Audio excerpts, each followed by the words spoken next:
Hello everyone, CoinHound here. Today we will revisit last year's beautiful Crossing the Delaware Washington quarter. We will take a look at the beautiful slabbed Crossing the Delaware quarters that I've added to my permanent collection, and then we will examine the historical accuracy of the design on the reverse of the coin, the actual portrayal of the crossing.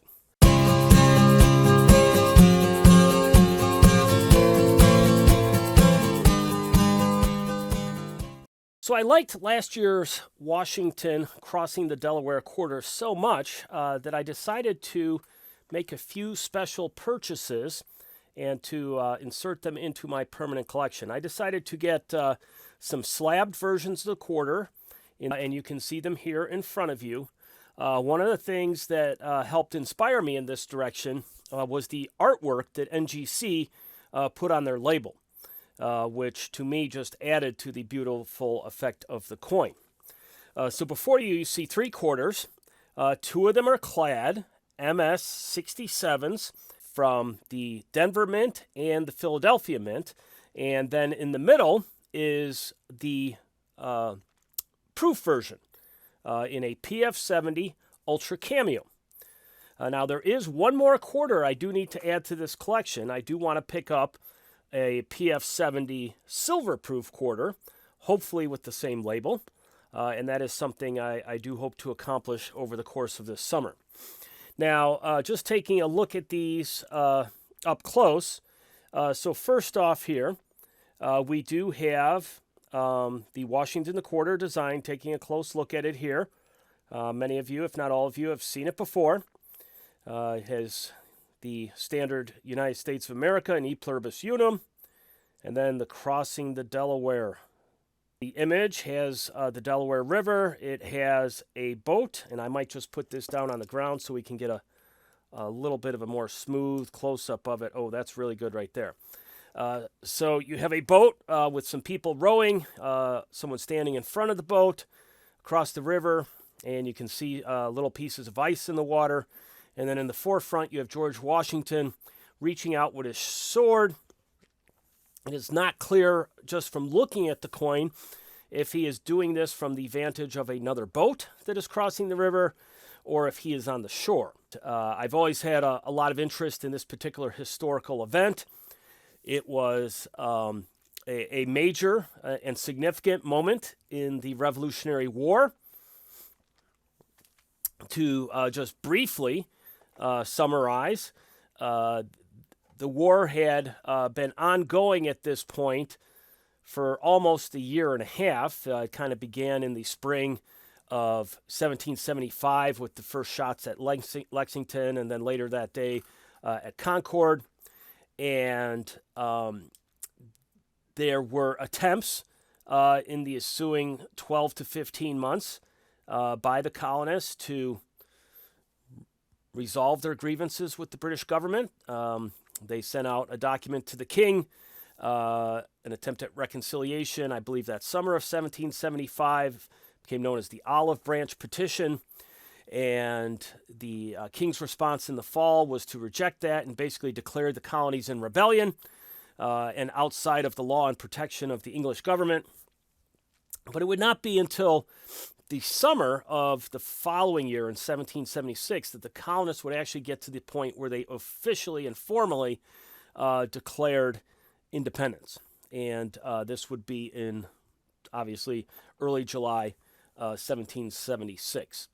That fall, the British would send a large invasion fleet to New York, and they would invade New York City. A very one-sided battle, taking the city very easily. And then, there'd be a series of smaller scale battles.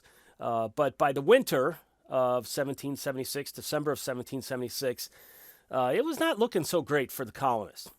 And that's when George Washington decided to implement this audacious plan to attack across the Delaware River into New Jersey against the city of Trenton, which was held by Hessian troops, which were mercenaries working on behalf of the British government. This attack was carried out on Christmas night, December 25th, 1776. The crossing of the Delaware took place in the midst of a snowstorm. So the conditions were terrible. The Hessians in Trenton were just coming off a day of Christmas celebrations. The weather was terrible. The last thing they were expecting the next morning, would have been an attack. So the crossing was carried out successfully. The town of Trenton was caught by surprise, and it was a huge victory in the sense that it just gave a burst of confidence and hope that, yes, colonists could win some victories and that maybe this thing wasn't going to be over right away. So anyways, looking at these, so that's that coin there is the Crossing the Delaware MS-67 Philadelphia 2021. And this was the image on, this is the image on the label for the NGC slab. I do prefer NGC slabs. I like the white slab better than the clear one that is produced by PCGS. And NGC does seem to be a little bit more creative with its labels. So anyways, when I saw one of these, I think I first saw it on eBay as a pre-sale. I thought, oh my gosh, that label's awesome. I got to get that. So there it is. That's one of them. And then obviously the other one, pretty much the same deal. That this is just one from the Denver Mint. So there you have that there. And of course, it's just got your standard quarter design on the back. And so that's the second clad one. And then finally, just taking a look at the silver version. So this would be this was from San Francisco Mint. And there you have the Ultra Cameo. The Ultra Cameo's not coming out super well in the lighting, but the background is actually very mirror-like to the eye, although that is not quite coming out in the imagery here. So this is, of the three, this is my favorite. You can really see the detail, and it is quite beautiful.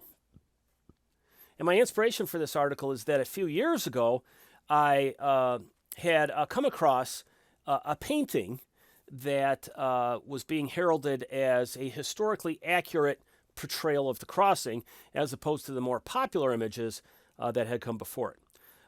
So let's take a brief look at that real quick. This is a painting by Emmanuel Leutze, who was a German-born artist who created the image in 1851. And many Americans have likely seen this image at one time or another. It's extremely popular, and it has certainly informed the popular imagination of the crossing of the river. But I am here to tell you that, unfortunately, this image is historically inaccurate. This is not how this would have occurred or taken place or how it would have looked. Now, I came across an interesting article on the Associated Press about an artist named Mort Kunstler. Mort Kunstler is a historical artist, or he's come to be known for his painting of historical events. He was born in 1927, as best I could tell from a little bit of investigation. He is still living, which would put him around the age of 95. And he has a pretty fascinating history as an artist. And I have linked to a short little YouTube video kind of giving an overview of his artistic career, a video that was put out by the Norman Rockwell Museum. And he started out as an illustrator, working on magazines and advertising, and then later on did some movie posters and book covers. And then through some twists of fate, he ended up doing some historical artwork. And became hugely successful with a significant number of paintings he produced depicting events of the Civil War. Now, Kunstler became known for his attention to historical detail, and he went on to paint many other American history events in addition to the Civil War. And one of the things he found was when he was looking at the crossing the Delaware, and doing some historical research and working with historians, is that the popular renditions of the event were generally incorrect. And so we have this article here. I'm just going to read a few excerpts of it. It's pretty neat. I'll link it in the description. It's from the Associated Press, December 27, 2011. Does not have an author listed. One of America's most famous images, a painting of George Washington crossing the Delaware, got much of the story wrong. The American commander would not have stood triumphantly on a rowboat in daylight, but rather on a ferry, bracing himself against a fierce snowstorm on Christmas night. So the image before you is the image they're critiquing. It is shown in the daytime. The crossing took place at night. It was in the middle of a blizzard, not in nice weather conditions like this. Although this is a fantastic work of art, very well rendered in all aspects, and I love the floating ice and everything, but it's just not historically accurate. This alternate vision, the more historically accurate vision, is the vision that has been captured by Mort Kunstler. In an interview, he said no one in their right mind would have stood up in a rowboat in that weather. It would have capsized. He told the Associated Press that he's not knocking the original. The well-known painting was, quote, glorifying Washington using what he knew at the time, referring to Leutze, unquote.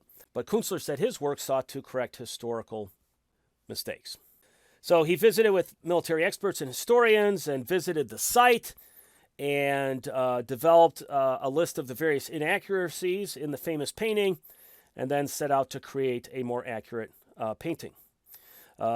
Some things that were noted were that the stars and stripes flag that is flown as they're coming across in the boat in the original painting was not adopted until a year later.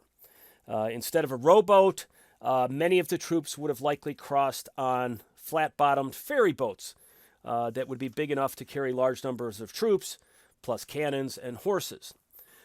So let's take a look at the revisionist painting from Mort Kunstler. Here it is. So this is the image, and it shows,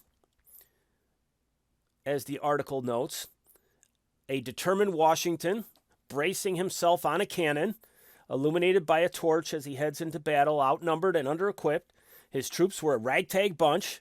Instead of military uniforms, likely wearing hunting jackets and wool caps, and I am reading this verbatim. While he was able to verify the weather, time of day, and vessel type, the artist said he based other details like clothing on historical probability. I don't see any reason you can't make this scene dramatic and exciting and historically correct, said Kunstler. He titled his painting Washington's Crossing, McConkey's Ferry, December 26, 1776. There is the revised view. In many ways, I think this painting is even better than the original famed one. It's just striking in its gritty realism, and you can see the snow blowing in their faces, the different style of boat. You still have the ice in the river, but rather than large iceberg-like chunks, which probably wasn't realistic, you've got more like flat sheets of ice, which seem probably more likely. The touch of the lighting of the torch and the lantern, to me, is just fantastic. And you can also see in the background to the right, there are other flat-bottom boats carrying other additional troops. So it wasn't just the story of one boat in the crossing, as the famed older picture seemed to imply, but many boats crossing. And, of course, you can also see that the visibility is very poor, and it's at nighttime.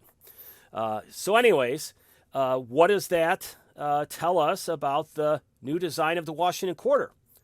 Well, this design has some elements of both the paintings. And I don't know what they used as their influences in creating the design on the coin, but we do have a rowboat, which historians argue probably was not the most common type of boat used in that crossing due to the conditions and the amount of people and equipment that had to be moved. You do see someone standing in the boat, although that does not appear to be George Washington. It's hard to tell if it's a daytime or nighttime image. You know, your gut instinct might be that it's daytime, but I don't know how you would portray the difference on a coin. The ice is kind of more realistically portrayed, and then you have Washington standing. Not clear if he's on the shore or on a boat. Obviously, if he's on a boat, then that would not be very realistic. And there is no indication that it's a blizzard or that it's snowing or anything like that. So this rendition seems to be somewhere between the original 1851 famed picture and the Kunstler version with respect to historical accuracy. More accurate than the older painting, but maybe not quite as accurate as the Kunstler picture. A beautiful design, a beautiful image nevertheless, and perhaps rendered in the way it was for particular reasons of minting coins, but not quite as historically accurate as the Kunstler image I just showed you. All right, so anyways, I hope you all found this interesting, a little bit of longer video. I hope you enjoyed it. I'm thankful to anyone who has stayed all the way to the end. As always, I hope you have a great day, a great evening. This is CoinHound.